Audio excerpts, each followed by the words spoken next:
What's going on, box fans? Julian Williams with The Distance. I'm here to give you my number 3 light heavyweight for the week. My number 5 was Ezzard Charles. My number 4 is Michael Spinks. And on to today. This man needs no introduction.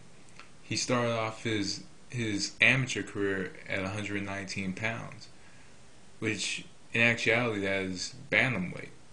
2 years later, he was fighting at lightweight, 139 pounds in the amateurs.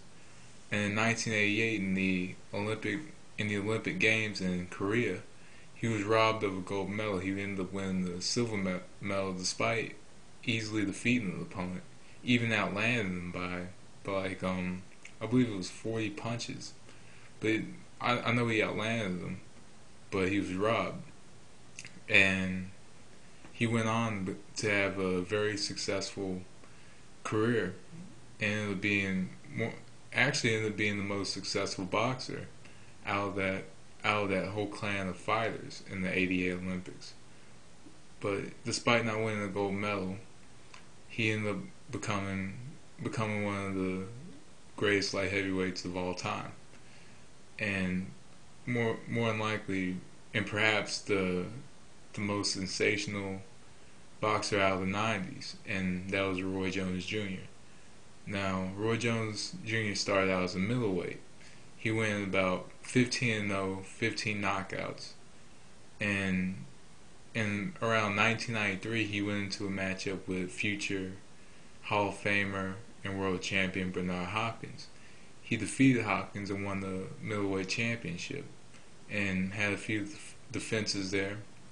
He moved up to super middleweight and fought James Toney in 1994. Defeated James Toney, another future Hall of Famer, and then he moved up to light heavyweight in '96. Now, back then when you looked at those victories, with James Toney and Bernard Hopkins, they didn't mean much then than they do now. See, now both of them are established names and established fighters in the world, and won world titles, and now those wins are better than ever years later. And many didn't think of it that way.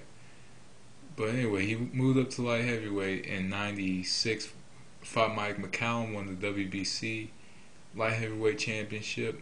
I believe he unified with Lou Laval, who knocked him down, the first fighter to ever knock him down in his career. Came back and he beat him unanimous decision. And one fight I remember is his matchup against Virgil Hill, when he hit him with that right hook to the body, and it's just sent him to the canvas, like covering his left side, because I think he broke one of his ribs with that shot.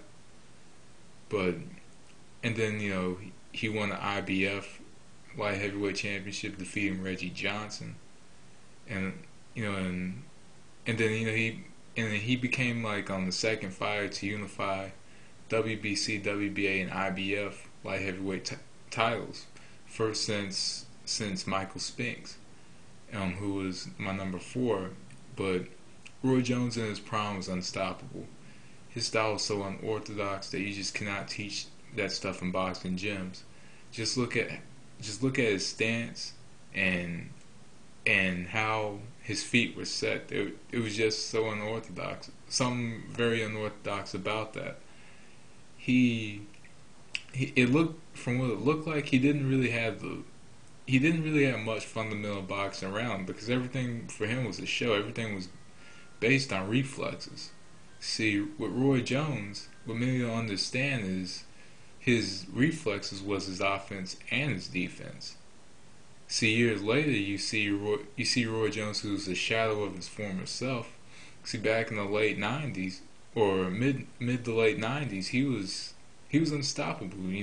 And how do you prepare for a fighter who is so quick that more than likely you're not going to touch him, but he's going to touch you?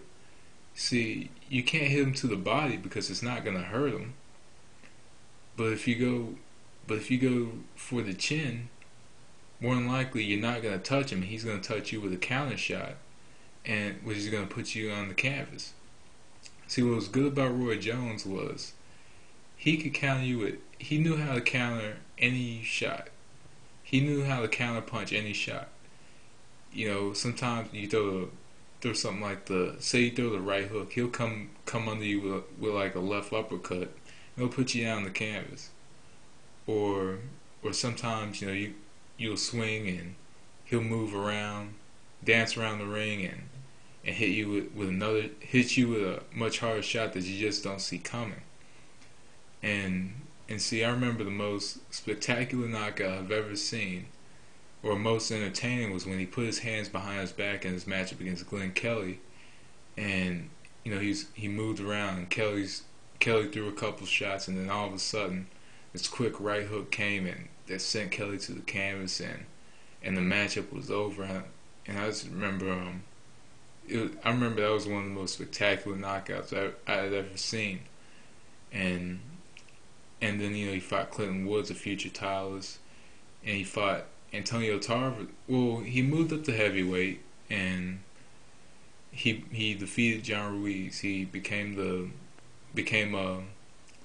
world heavyweight champion, or the WBA heavyweight champion, a titleist. And then he moved back down and fought Antonio Tarver, because Tarver was running his mouth and wanted his matchup with Roy, and they had the matchup, and Jones won the first matchup by a majority decision, I believe. They had the second matchup, and the rest was history. He was knocked out in like the second round. He fought Glenn Johnson months later. He was knocked out again. So Jones took some time to regroup. He fought Tarver again. He lost again, and then he worked his way back up to fight who at the time was the number 2 pound for pound best, Joe Calzaghe, and he lost again. But now he's working his way back up, and he's about to fight Bernard Hopkins for the second time, 16 years in the making. But the style that Roy Jones had in his prime, and even the style he has now, gives a lot of my fighters in my top 10 trouble. And a prime Roy Jones was unstoppable. He was quick. He was powerful. He could counter very well using his reflexes, and see, a lot of people never gave him the credit that he deserved, and I thought he deserved more credit. He could see, though Roy Jones was a boxing superstar, he could have been a boxing icon, but he wasn't promoted. He wasn't promoted that well. He was self-promoted. He didn't have a Bob Arum, Don King, or Butch Lewis or Lou Duva, whoever were promoters at the time, to promote him. It was just, Roy Jones, marched to the beat of his own drum. He made his own fights, and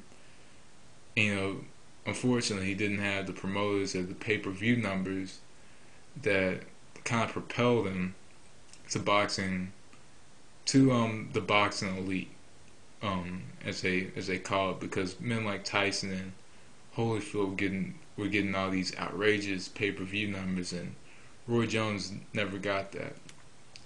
But and last year kind of proved he wasn't much of a pay-per-view guy, because it's like, why buy a Roy Jones fight when it's only gonna last like 2 or 3 rounds? But I kind of understand from a fan's perspective, but either way, Roy Jones always gave a show. But with that unorthodox style, and the fact that he always gave a show, he's a crowd-pleasing performer, as well as a good solid boxer. I gotta give Roy Jones my number 3. But anyway, thanks for watching. I'll be back tomorrow with number 2, but that was the distance.